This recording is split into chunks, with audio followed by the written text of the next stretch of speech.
Bien le bonjour tout le monde, je suis Flo et vous êtes les bienvenus dans le salon. Vous le savez, la décennie est sur le point de se terminer. Et je sais pas pour vous, mais pour moi, cette décennie aura été décisive. J'étais dans ma 13e année quand elle a commencé, et 10 ans plus tard, je pense que je peux affirmer que j'aurais vécu les événements les plus déterminants de ma vie, et que j'aurais énormément évolué pour finalement devenir la personne que je suis aujourd'hui. C'est pendant ces 10 années que se seront développées ma personnalité et ma sensibilité. Mais pour être tout à fait honnête, cette décennie n'aura pas été toute rose pour moi. J'aurais vécu pas mal d'événements pas forcément faciles, que je vais pas détailler parce que ça relève de ma vie privée. Et avec le recul, cette même décennie n'aura pas été exempte de regrets. Mais malgré tout, il se sera quand même passé quelques trucs plutôt chouettes. J'ai pu rencontrer plein de gens juste formidables, ils se reconnaîtront. Et sur le plan de mes études, par exemple, j'ai eu la chance de trouver ma voie directement après le lycée. Donc j'ai pu enchaîner une licence et un master. Je peux donc dire, non sans une certaine fierté, que mes études sont définitivement derrière moi. D'ailleurs, j'ai pu trouver un métier qui me plaît dans le domaine dans lequel j'ai été formé. Ce qui est plutôt pas mal, on va pas se mentir. Et en plus de ça, en 10 ans, j'ai pu découvrir énormément d'œuvres qui m'ont aidé à forger ma personnalité et mes goûts divers et variés. Si bien que je pense que c'est cette décennie, de 2010 à 2020, qui m'aura le plus défini en tant que personne. C'est pourquoi j'ai décidé de faire cette vidéo. Je voulais faire une espèce de bilan, garder une trace de toutes les œuvres qui m'auront marqué et qui ont fait que je suis devenu la personne que je suis aujourd'hui. Alors vous allez me dire que c'est compliqué de résumer toute une décennie en seulement quelques minutes de vidéo. Et vous auriez raison. C'est pourquoi j'ai décidé, et croyez-moi, ça a été dur, de me limiter à une seule œuvre par domaine artistique. Et tel que je me connais, je risque de changer d'avis sur ces œuvres dès la mise en ligne de cette vidéo, mais c'est comme ça. Et pour pallier ce léger problème d'indécision, j'ai décidé de me lancer un petit défi. Je me suis donné un délai de 24 heures pour réaliser de A à Z la vidéo que vous êtes actuellement en train de regarder. Et quand je dis de A à Z, ça inclut l'écriture, le tournage et le montage. Alors à l'heure actuelle, je suis tout simplement incapable de dire si j'aurais réussi ce défi ou pas.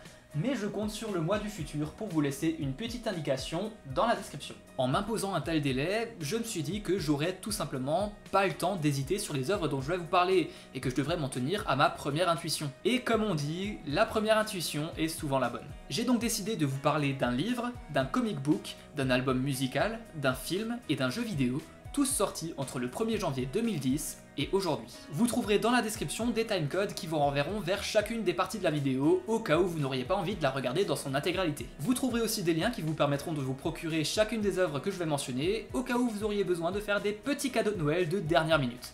Allez, c'est parti.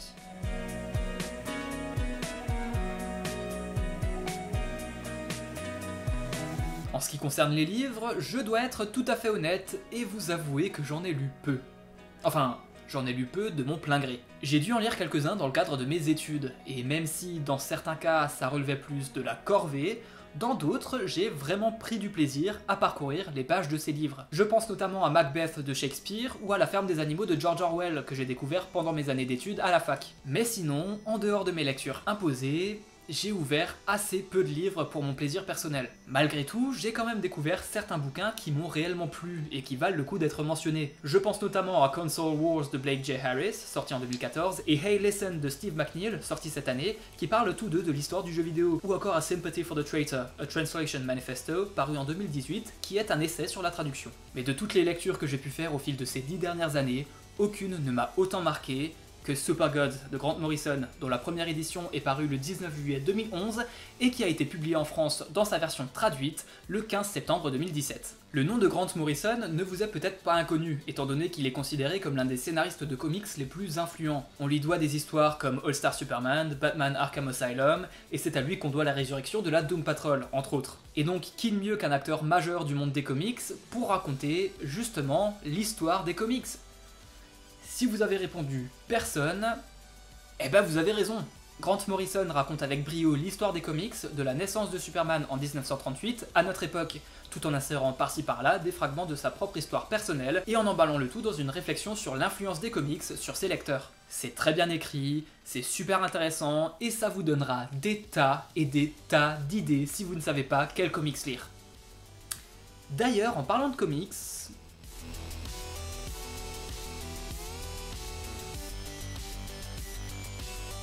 si je devais vous donner mon auteur de comics préféré, j'aurais pas besoin d'hésiter très longtemps.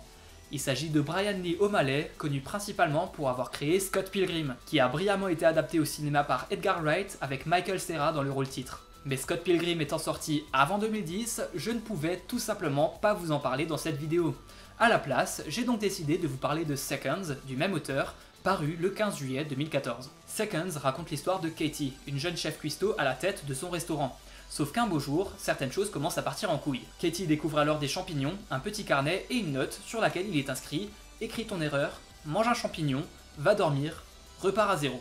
Katie réalise qu'en suivant ses instructions, elle peut faire en sorte que certains événements ne se soient jamais produits, et va essayer de s'en servir pour rendre sa vie parfaite, au risque d'énerver l'esprit qui occupe son restaurant. Derrière ce pitch un peu farfelu se cache en réalité une histoire formidable qui parlera à tout le monde. Sérieusement, on a tous voulu un jour effacer un moment de l'histoire, que ce soit un moment embarrassant ou particulièrement douloureux. Eh bien Seconds vous apprend qu'il ne faut pas chercher à modifier le passé, mais plutôt se concentrer sur le présent et le futur. Et ça, y a pas à dire, c'est une des plus belles morales qui soit. Et cette belle histoire est sublimée par le style graphique si particulier de Brian Lee O'Malley, qui, bien que mignon la plupart du temps, peut vraiment retranscrire un sentiment d'angoisse. Bref, que dire de plus, à part que même Guillermo del Toro recommande Seconds. S'il vous faut plus que ça, je sais pas ce qu'il vous faut.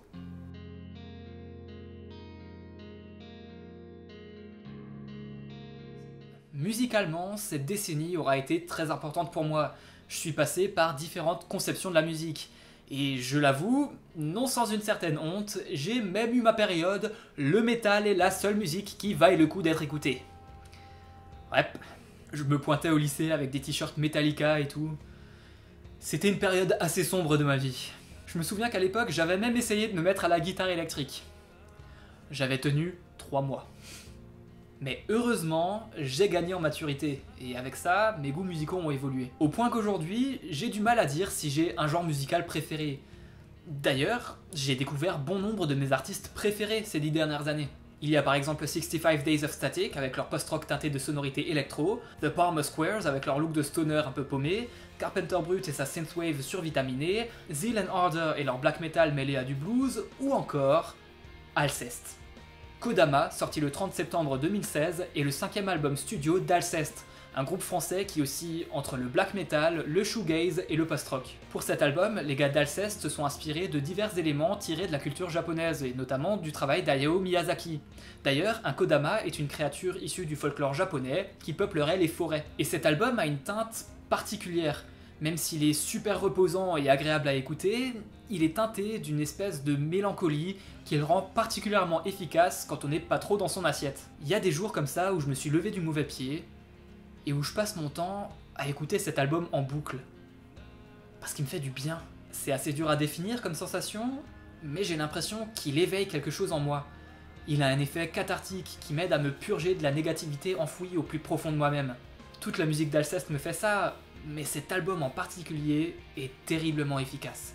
Et puis il y a certains morceaux qui sont juste magiques, qui vous restent en mémoire des heures et des heures après que vous les ayez écoutés. Je pense notamment à Kodama, à Oiseau de proie, ou encore, et surtout, à Untouched, qui a le mérite d'avoir fait couler quelques larmes sur mes joues à de nombreuses reprises.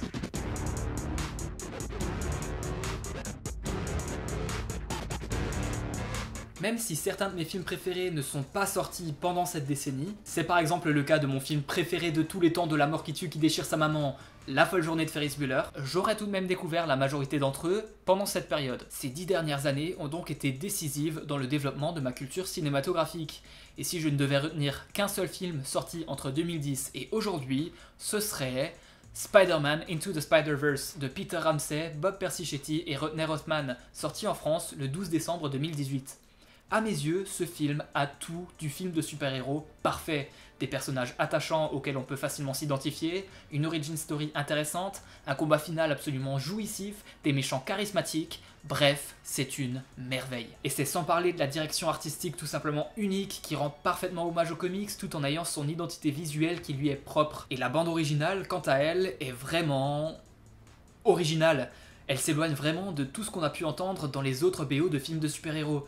Daniel Pemberton a vraiment fait un excellent travail. En plus de ça, le casting est tout bonnement génial. On dirait que Shameik Moore est né pour incarner Miles Morales. Idem avec Jake Johnson pour Peter Parker. Et en termes d'impact émotionnel, aucun autre film de super-héros ne m'a fait autant d'effets. Aucun autre film tout court ne m'a fait autant d'effets, en fait. Je me souviens de l'état dans lequel m'avait mis la scène où Miles revêt le costume de Spider-Man pour la première fois. J'en avais la chair de poule. Je vous jure que j'en ai presque pleuré. Et par presque, je veux dire que j'ai complètement pleuré. Cette scène est un bijou de payoff. C'est sans aucune hésitation la scène la plus satisfaisante que j'ai pu voir au cinéma. Bref, elle mériterait qu'on y consacre une vidéo complète. Ce qui risque bien d'arriver un jour ou l'autre sur la chaîne, hein, on va pas se mentir.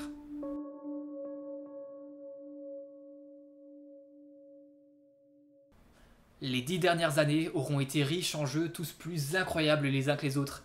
Mais personnellement, je retiendrai surtout cette décennie comme étant celle durant laquelle le marché du jeu vidéo indépendant a explosé. Mais le jeu qui m'a réellement mis dans tous mes états, bien plus que n'importe quelle œuvre, tous arts confondus, c'est Gris, développé par Nomada Studio et sorti il y a tout juste un an, le 13 décembre 2018, sur PC, Mac et Nintendo Switch, et par la suite sur iOS et PlayStation 4. Je vais pas trop m'attarder dessus parce que j'ai déjà consacré une vidéo à ce jeu.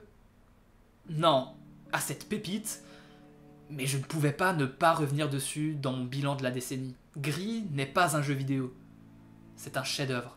Un chef-d'œuvre qui ne peut pas vous laisser indifférent, et ce que vous soyez un joueur novice ou que vous ayez grandi avec une manette dans les mains. Le jeu témoigne d'une maîtrise parfaite de la part de l'équipe de Nomada Studio qui parvient à raconter une histoire et à faire passer un message sans le moindre dialogue, par le simple biais du gameplay. C'était quelque chose qu'avaient déjà réussi à faire les gens de chez Playdead avec Limbo et Inside, sauf que Gris va bien plus loin. Je vous assure que vous y penserez encore longtemps après avoir posé votre manette. Gris est visuellement magnifique et émotionnellement puissant.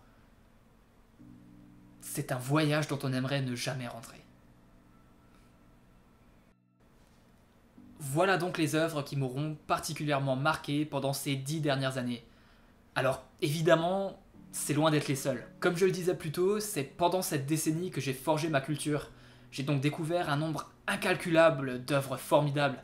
Mais je pouvais évidemment pas toutes les mentionner ici, sinon cette vidéo aurait été bien trop longue. Seulement, même si j'ai découvert tout un tas d'œuvres géniales, je sais aussi que je suis passé à côté d'un grand nombre de perles. Du coup, vu qu'il n'y a pas de raison pour que je sois le seul à faire mon bilan, je vous invite à jouer le jeu et à me donner dans les commentaires les œuvres qui vous auront marqué. J'aimerais vraiment découvrir vos pépites, les œuvres qui vous ont touché, qui vous ont ému, qui vous ont fait grandir. Bref, les œuvres qui ont fait votre décennie. Et pour finir, j'ai vraiment hâte de découvrir ce que nous réservent les 10 prochaines années. Je sais que c'est pas forcément évident de s'en réjouir, parce qu'on sait pas de quoi sera fait l'avenir. Mais on vivra cette nouvelle décennie tous ensemble, et je suis à peu près certain qu'on arrivera tous à en tirer ne serait-ce qu'un minimum de positif. Sur ce, je vous souhaite à tous de très bonnes fêtes de fin d'année, et on se retrouve en début d'année prochaine pour de nouvelles vidéos et de nouveaux projets. Et surtout, prenez soin de vous. Allez, ciao tout le monde.